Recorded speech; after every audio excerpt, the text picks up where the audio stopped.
good morning. Itong Mitsubishi Adventure, biglang nawala yung dito, yung ilaw. Naglagay lang si boss, pumutok yung fuse. Ngayon, kung saan makikita yung fuse, so dito, ito ang tips.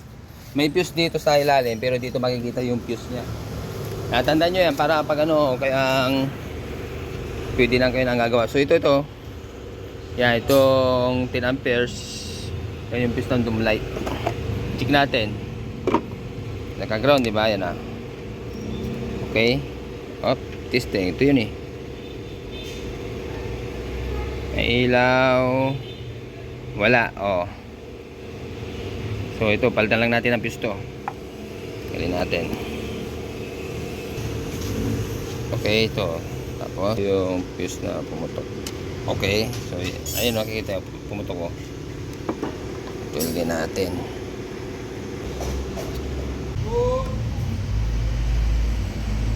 Okay. Singin natin. Hilaw mo nga.